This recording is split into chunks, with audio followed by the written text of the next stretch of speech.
Welcome, dear friends. It's really nice to be with you again. Thanks for showing up. And welcome to everybody who's listening to this as an archive, too. We've got some really important insights today from Gabriel. This is Richard, by the way, Richard Sachs. And Gabriel Cousens is in the Middle East.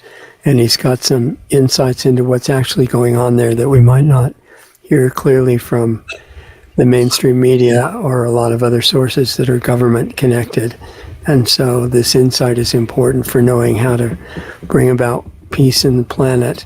And the Middle East is kind of a microcosm in a way with some unique aspects to what's happening. So we'll have a usual short time to talk, but it's going to be valuable. So here we go. Welcome, Gabriel. Thanks for being here. Richard, thank you.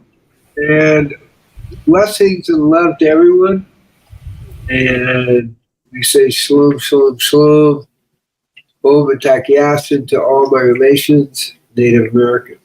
So first let's start with a little dance and singing, and then we're going to take a look at the cultural understanding of what's going on in the Middle East.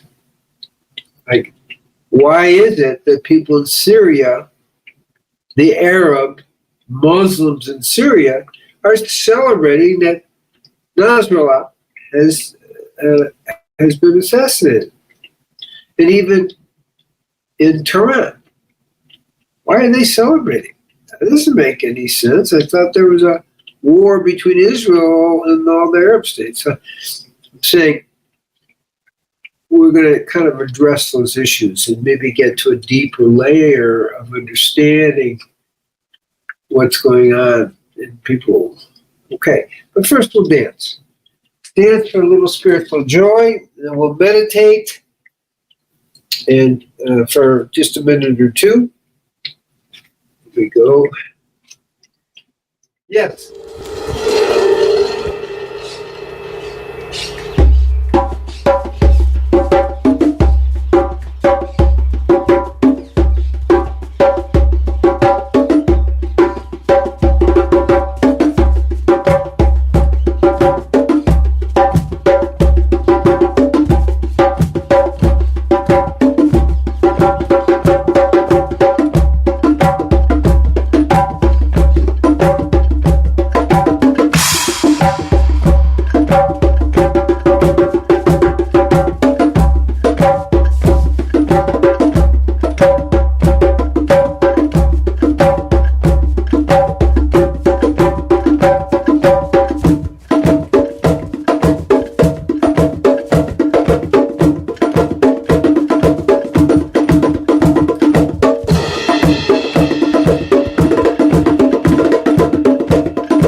Okay, Let's go into meditation for a minute or two.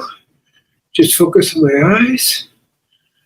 Feel the spiritual energy coming through. In India, we call it Shakti.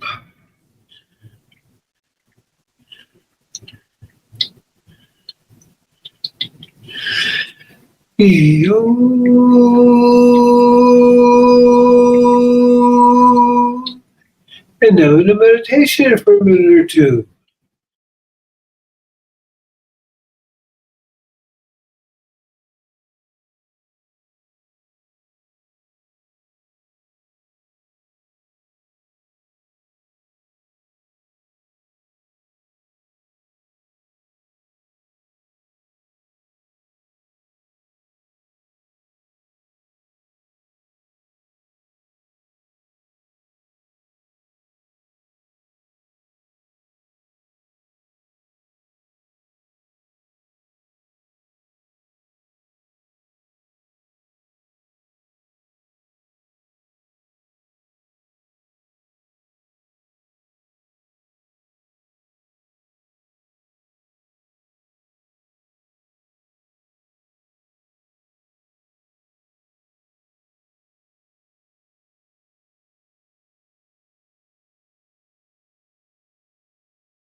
Okay, so we come out of meditation. And now let's just take a look at the question I raised. Today, I saw people celebrating the death of Nasrallah in Iran, in Syria, and in Lebanon. People dancing in the streets. How come? They're all Arabs, they're all Muslims. Why is that happening? There's a war with Israel. What's going on here? The answer to that gives you much more insight into what's happening in the Middle East. Okay, and I think that's the important thing to really get here. So what is happening on that level? The key in the Middle East is people tend to gravitate to the strongest tribe. Point one. Israel, doing what it's doing, suddenly is remerged back as, instead of weak, because of what happened on October 7th, now is emerging as strong because what they're doing in Lebanon against Hezbollah, which is perhaps the largest terror organization in the world. And I'll say how far that goes. I was in Argentina where they blew up a temple. I don't know, 15 years ago. It was a while ago. And they were still having issues with it, but it was Hezbollah. And, you know, it's a worldwide organization, probably the strongest kind of worldwide organization in that way, terrorist organization. Okay, so they're no small thing. So Israel politically assassinates their leader, and it just changes everything. Now, there's more to it. For example, Hezbollah under Nasrallah killed thousands, or I should say hundreds of thousands, as far as I can tell, of Syrians. They literally went in and go into a town and kill everybody. There's one town up in the mountain, two towns up in the mountains where they couldn't really approach them. What they did is blockaded the towns, and people starved to death. And people remember that. That's an important thing. People do remember that's a tribal attack, and there hasn't been a forgiveness. Well, Sunnis, Shiites, doesn't matter when you're talking at that level. Yes, it matters when you realize that Iran are Shiites and Hezbollah are Shiites, and they're very unpopular in the Middle East. Okay, the Sunnis, the Arab world, remember, Iran are Persians, they're not Arabs. There's a lot of prejudice against Persians, a lot of prejudice by the Persians against Arabs. They don't like each other. So you have all these cross currents going on that are kind of speaking more to reality. So when Israel is going to, it's no accident when Israel is going to make a treaty with Saudi Arabia and the Sunnis, that you had an attack from the Shiites October 7th to kind of block that. It's going to happen now. But we are talking tribal, and we're talking Shiites and Sunnis, and there are even some Shiites who are against the Hezbollah Shiites. It's more tribal in that way. So we're looking at Middle East in a very different way when you start to see this whole thing. The Persians, and it may be easier to see it that way, the Iranians have a lot of anger at the Arabs for a massacre and enslavement that occurred hundreds of years ago. Okay, people have those memories. They're tribal memories. So there's a lot of friction in that way. There's a lot of friction between the Sunnis and Shiites. Okay, so what does that have to do with Israel? So we need to understand that the Sunnis have a certain alliance with Israel, Sunnis being Saudi Arabia, etc. Most of the Arabs are Sunnis. And can't so publicly, but privately are very happy that Israel is now turning the tables against Iran and its, supporters like Hezbollah and like Hamas. Okay, so that plays a much, much, much bigger role in understanding the Middle East than just straight kind of anti-Israel or anti-Hamas or whatever. These are big roles.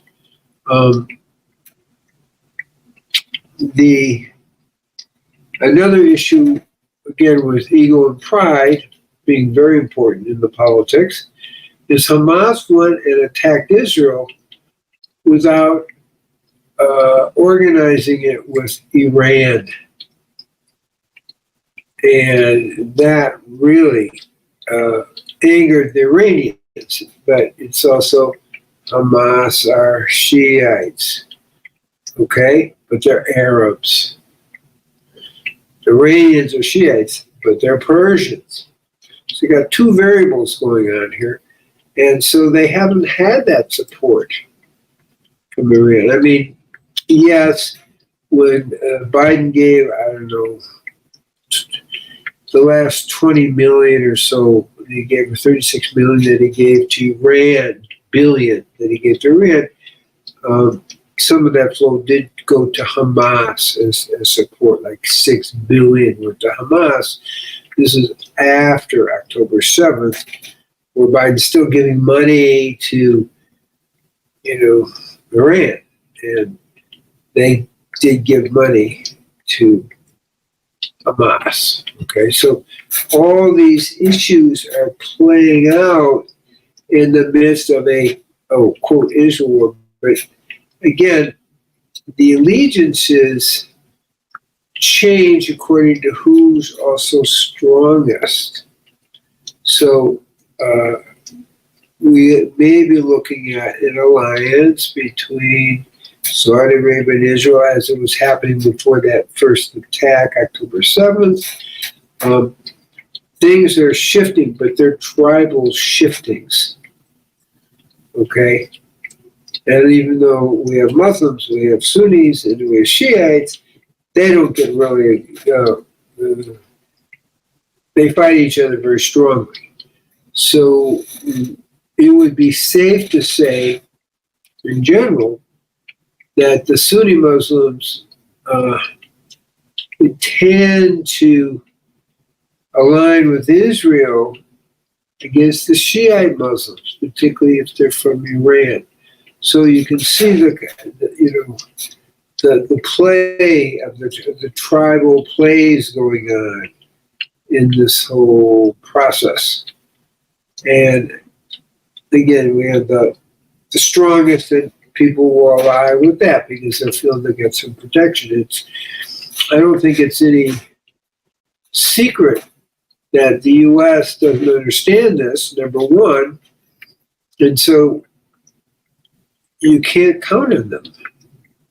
You can't count on their alliance. Can Saudi Arabia count on them? No, but maybe will they count on Israel? But more likely, because they have real things they do together against the Iranian Persian Shiites. Okay, there's kind of more tribal gatherings, whereas U.S. is kind of doing a lot of deals with Iran and different money things, and giving them billions of dollars after October 7th. It's like, what are you doing? So Middle East politics are more about, again, I'm going to use the word tribal, whether it's religious tribal or vocational tribal, rivals against each other that have been going on for literally hundreds and hundreds of years. Resentments have been going on for hundreds and hundreds of years, and alliances around those. So I hope that gives you an insight into the complexity of this, what's going on. Richard, do you have anything you want to share with that? I think it's a good introduction, Gabriel, and one of the things that I'd like to mention is that the definition of terrorist organization depends on point of view. I'm sitting in the U.S., and I have friends in the military, and I consider them great people. But the military is being misused by the U.S. and has been misused for decades or longer, and it's become a terrorist organization. And the people in Lebanon may not think of Hezbollah as a terrorist organization, but all of these militaries have been misused that way, including the Israeli military. And I'm looking at an example of what happened with the exploding cell phones and pagers recently. That was not a defensive action. That's a terrorist act. And it doesn't reflect on the people in the general population, in my opinion. It's the people who are running both sides. And the U.S., for example, is funding both sides of the conflict in the Middle East. Billions to Israel and billions to the other side as well. So it's not one side. I think we need to make well, let me just say this. The cell phone thing, from an Israeli point of view, was brilliant. It didn't kill civilians. Only people who had cell phones and walkie-talkies and other, were people who were Hezbollah. So we saw videos of civilians being killed by it. No, you can't be. If you got that cell phone, that's a government issued. It's a government issued cell phone. Okay. So the videos were fake then? What? Those videos were fake that showed the. No, they weren't fake. But not everybody's wearing a uniform. Yeah, there's a big difference. That's also with Hamas. They don't all wear uniforms. You don't get those cell phones unless you're part of the military terrorist operations. Those are only issued to that. That's how it's distinguished. So that's why it was extremely clean that you weren't terrorizing the population. It did freak people out for sure. That was part of it. But the only people who got injured or killed were actually fighters, whether they're wearing a uniform or not. They were not civilians. That's really important to get. Just like Hamas in Gaza, there are many, many people who came across and killed and mutilated that rape woman who were not wearing uniforms. Okay? But they were not civilians. That's important. Many of the prisoners, the hostages, have been kept in, quote, civilian homes. And they're not civilians because they're holding people prisoners and they're acting for Hamas. They're just not wearing a uniform. Very important to get clear on that because otherwise we use those words incorrectly. We will also point out that they've made it very clear, actually, because they're putting notices out. If you've got rockets stored in your house, because you made a deal with Hamas, Hezbollah, what's the deal? The deal is you put rockets in your house and you get kind of a lot of discount on what you're paying for your house. Now, is the person storing rockets, weapons, they shot at Israel? Are they civilians? Or are they auxiliary, terrorists? Well, if you got rockets in your house, I'm going to call you a terrorist. Because those are weapons used to shoot at people, and creating 80,000 displaced Israelis in the north. So that's the distinction. It's not whether you're wearing a uniform. It's like, are you actively? So in Israel, they are actively letting people know that if you have stored rockets in your house, because you get, when they're building the buildings, you get extra room to do that, you better leave, because we are going to after those houses. Okay? And how do they know? Because they had these cell phones that they were able to monitor, so they know where all the rockets are. That's why they're doing what they're doing. Does that make sense, what I'm saying?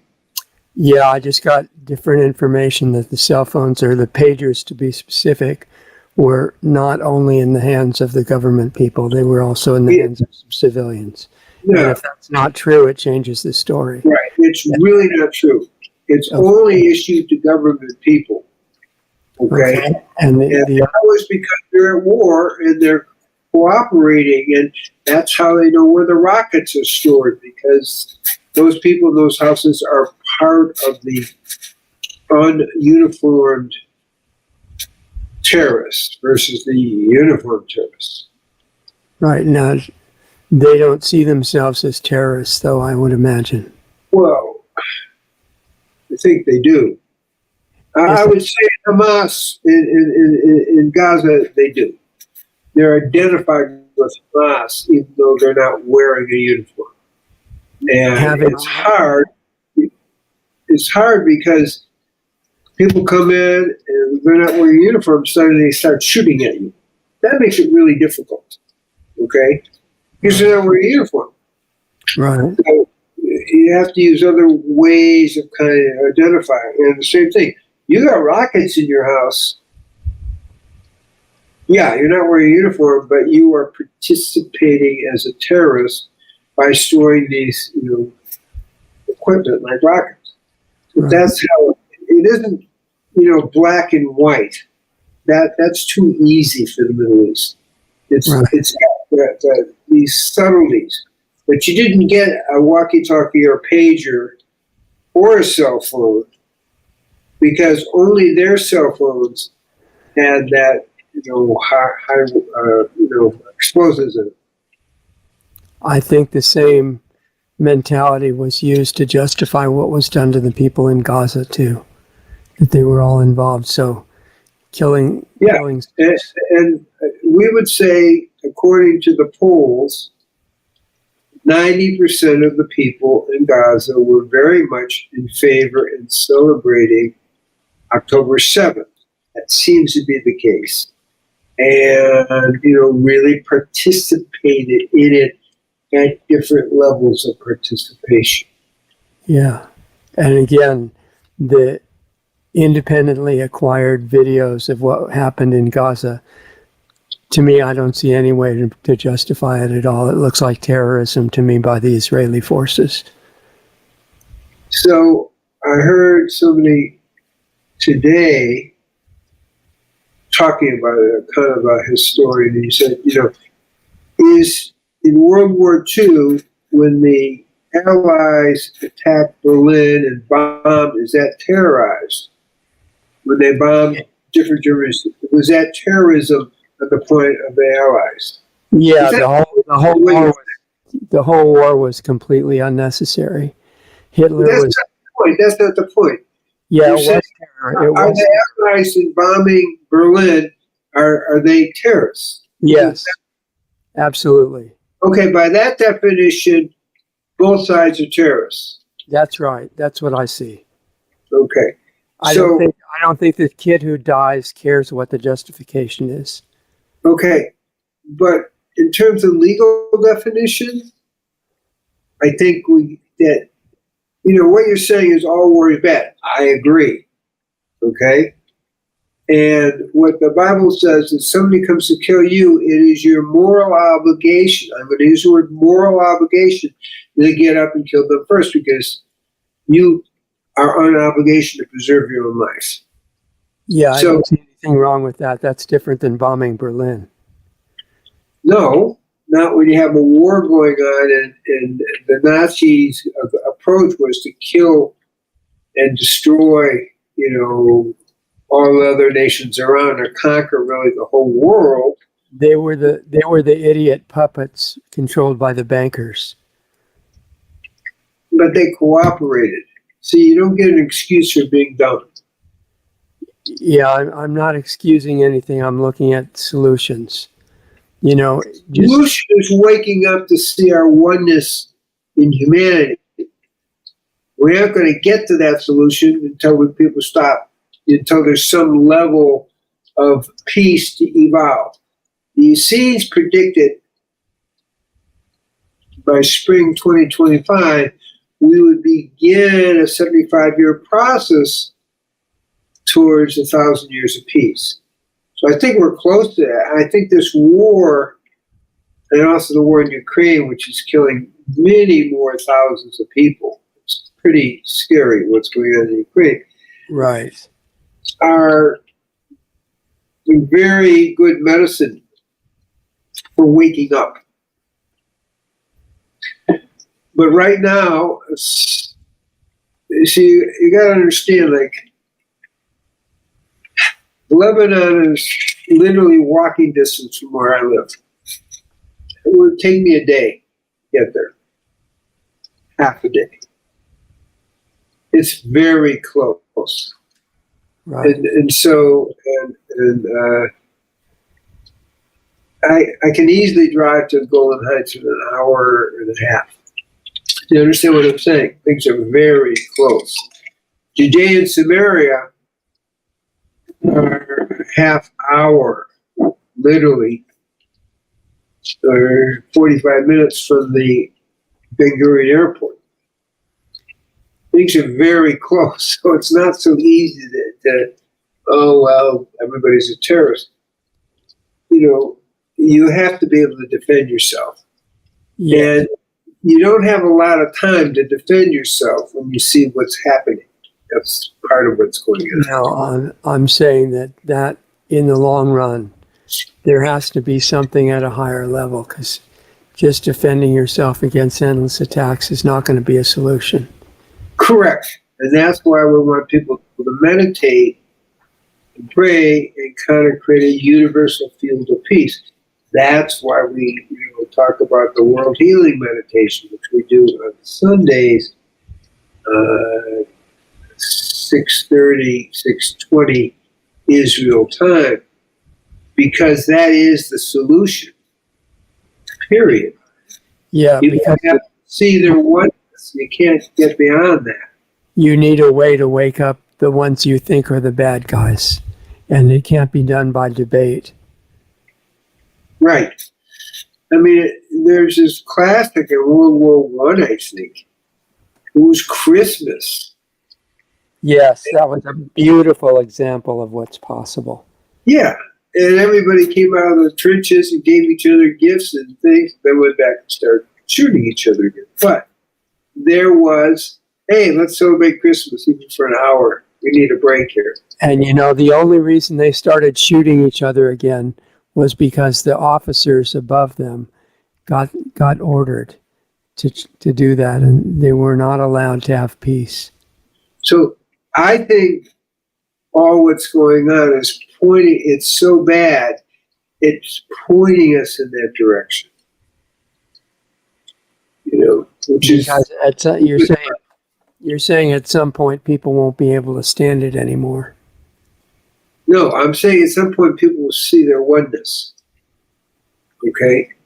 That, that's why you say, oh, they're Muslims. Oh, yeah, but they're celebrating Nasrallah's political assassination in Syria, in Iran, and in Lebanon.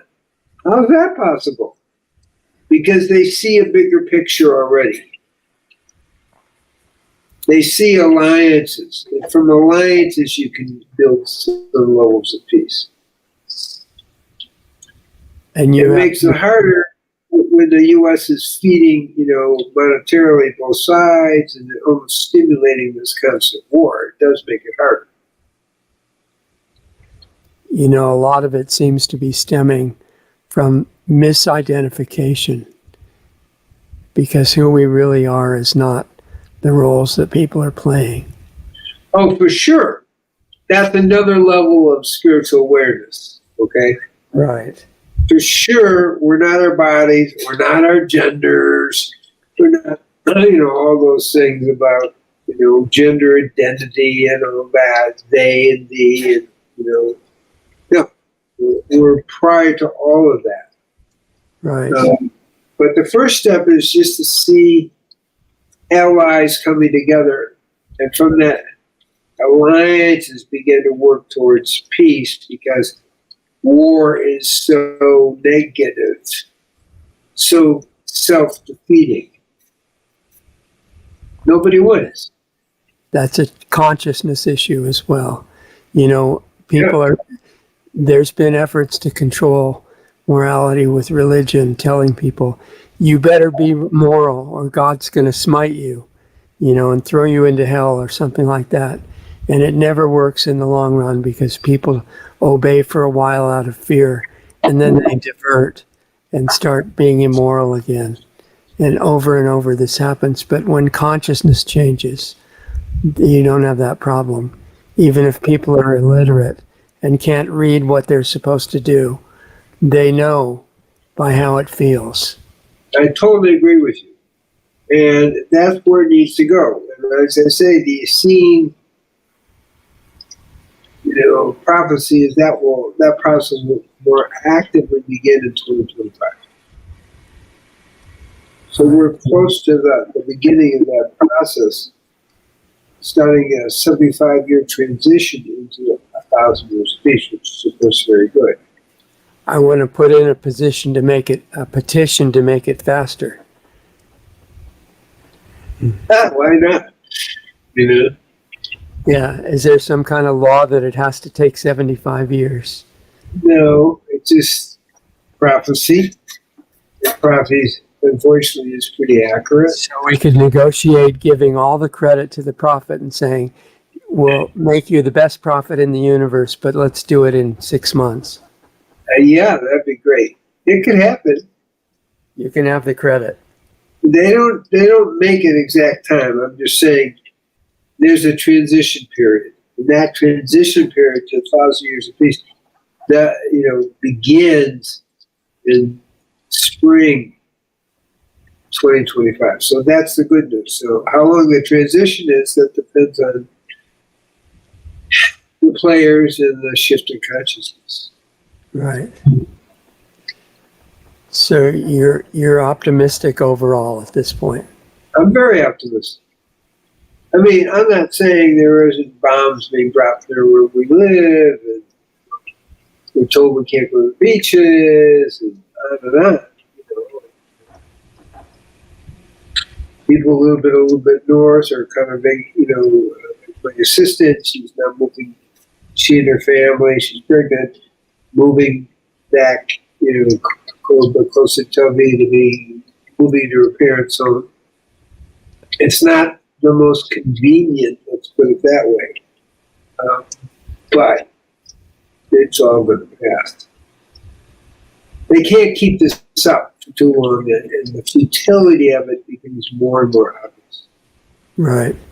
And you're interacting in your daily life with people from all different countries and seeing some kind of... Oh, yeah. In our marketplace, where we go, the mall, it's called the mall, just like in the U.S., there's all kinds of Arab, Muslim energies, all over. Everybody gets a little. Nobody's that interested in all this. But I will say this. When we go into health food stores, the best health food store is run by these Muslim women. They're super nice. Yes, we're customers, but they're just nice. We smile, we make an effort. They don't touch anything that's alcohol, so we will buy wine for Shabbat. We move the bottle so they don't have to touch it. I mean, it's that kind of cooperation. That's all what I'm saying. Right. And people are nice. Now, the men, there's a kind of a subtle scowl that's there a little bit. When we go to the greenhouse where they're selling flowers, the older men are very, very nice. They will shake your hand and really make a connection. So we're all living together, okay? That's really important to understand. That's why I'm kind of optimistic, because that is there. And, people help each other. And you're all shopping in the same stores. It's the same thing. Yeah. So I'm saying, I know it can work. That's what I'm saying. In America, the media is trying to get us to hate people from Russia and support war at any cost. Right. This is not really what's happening here. People are somewhat unified. We help each other. once our something happened to our car. I don't know exactly. We got stuck in the parking lot there. It was at night, and the people who were the night watch were Arabs, and they completely took care of us. They really, really, really helped. We eventually, after an hour or so, this is like midnight at the time, they they really helped us. We got the car going. Certain kinds of way to jumpstart it, this, that, the other way. So I'm saying there's much more cooperation than people think among the common people. Yeah, I agree with you. In America, one of the examples of that is the media is telling us that people who are supporting Trump are terrorists and racists and homophobic and nasty people and all this stuff. And then you go to one of the events and everybody's friendly. It's completely different. And we're about a month away from a major election in the U.S. now. What influence of that do you see on the progression toward harmony and peace in the world? Well, I'm a little disappointed at the amount of dissonance and effort to create hate. It's a little disconcerting. It's like, what are they doing? So our government is really trying to create a terrible environment, and they're willing to blow up the world to do it if they have to. Right. So to me, that's psychopathic by definition, not sociopathic. Yeah. Speaking as a qualified psychiatrist too. Right. But speaking clinical diagnostic, people using their power and influence to create harm and liking it. And I think this is what people don't really understand, which I don't see happening here very much, is there in Washington you really have, and it's coming out a little bit, and in Hollywood, you really have these dark, sadistic groups, satanic groups who are operating, and it gets them high to have these things happen. Now, how do I know these things? Because as a psychiatrist in the United States, I saw people who escaped from all this and had to work through the trauma of this Satanism, and being afraid, and lots of things like that. So it really does exist. It shows up more in Hollywood. I don't want to go into the gory details, but it's big in Washington, D.C. as well. So you have all that. I mean, somebody clearly came out with Hillary Clinton and her friends and their blood meals and so forth like that. So that's what is really concerned. Okay, that's really deep evil. What I see here is, people of different cultures, but where I live, there are people really trying to get along, trying to make life work for each other. Okay? And I think that's the important thing. I had a little bit, because some things are in Hebrew, and I'm not so good with Hebrew. I was trying to get money out of a money machine, where you do something with the card and money comes out. And I was having a hard time. Some very nice Arab Muslim woman, dressed in the usual, hijab, came over and started to help me.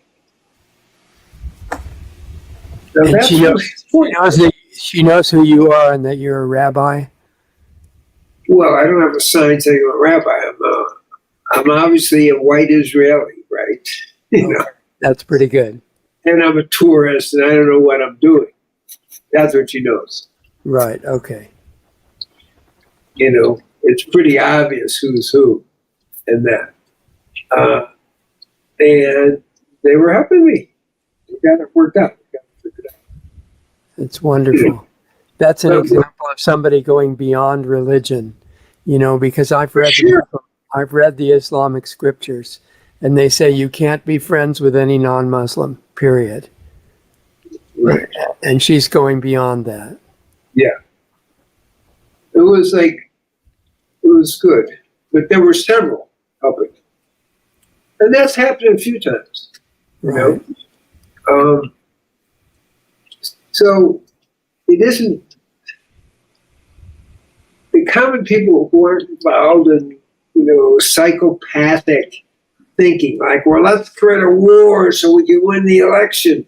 Let's kill, millions of people, but we'll win the election. That's literally what they're doing. I know that. That's why I'm saying that. And my point is, no, that's not what I experience. We go to the mall with people. Not that we're hanging out, right? You're just all in the shop together and you're doing a thing and people helping each other if they need it and people smile. And, you understand what I mean? It's very mundane. It's very mundane. It's a hint of what could be normal. Say it again? It's a hint of what could be normal. Yeah, well, it is normal. So the goal, 10 minutes having lived, it's normal. The full normal is even beyond. It's everybody loving each other. Yeah, but, that's a few steps. This is people are just getting on and trying to help each other and just, we're all living together. Okay? Right. That's why you don't have a whole lot of Israeli Arabs complaining, because actually their living situation is better than Arabs in most countries, and there's an effort to try to accept each other in different ways. So that's why I'm optimistic. Okay?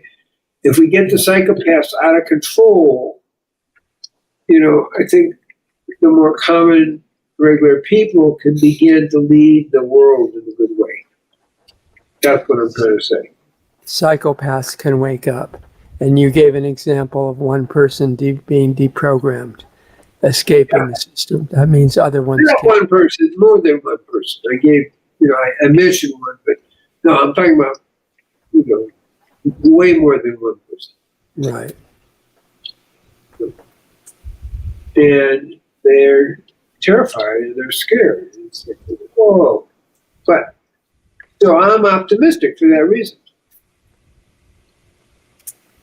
Yeah. So you want to wrap it up with what the lesson is for the whole insight in the Middle East? Yeah, we've gone over a little bit. The lesson is things are not as polar as they look. Things start at tribal, and then we move from tribal, whatever that happens to be, into working to see our humanity together, our collective humanity. So we go from tribal to more collective understanding. And from that, we move towards world peace, where everybody understands we're part of the collective whole. And then, at a higher spiritual plane, we begin to see our oneness as we meditate and spend our energy going in rather than fighting outward. And then we see the oneness. That comes a few steps down the line. So, may everyone be blessed that we get it. And it's going to happen. So what I just shared is what I experienced. So I don't think I'm being unreasonably optimistic. So it's good. People wanting to do good with each other. From Arabs and Jews and all that stuff. So it's exciting. So that's what's happening for me, and I bless everyone that we hold on to that. We develop that optimism that we as human beings can transform this world into one where people first cooperate and see their oneness, and ultimately create a world of real peace. Blessings to everyone, and thank you all for attending. Shalom, shalom, shalom. Om Shanti, Shanti, Shanti. Oh, protect us. Thank you, Gabriel. That optimism is so necessary and vital right now. And it's very much. We're living right in it, we're living in the Middle East. This is really cool. But we do get along. That's what I'm trying to say. Right. Even normal circumstances. Who we are will eventually come out. And it could be sooner than later. Yes. Well, it's already here in my daily experience, and I'm not talking about big meditation groups. I'm just not people at the market, getting along. So I bless you, Richard, and Doug behind the scenes. It's cool. This is all very good. Yes, I agree. And remember, I want to remind the audience that you can be part of this the minute that you smile at somebody and project positive energy, even if they're not in your physical presence. You can do that, and it has a massive impact on the world. So I'll just mention Dr. Cousens' programs at drcousens.com, treeoflife.mn.co, and I think I'm close to being able to promote Planetary Healing Club, planetaryhealingclub.com. It all depends on the finalization of something that I've been dealing with for the last 4 years that I'm hopeful is near over, and Gabriel's optimism is much appreciated and very helpful. So anyway, I wish everybody a lot of love and a wonderful week. Thanks for being here. We'll see you next time. Take care. Thank you.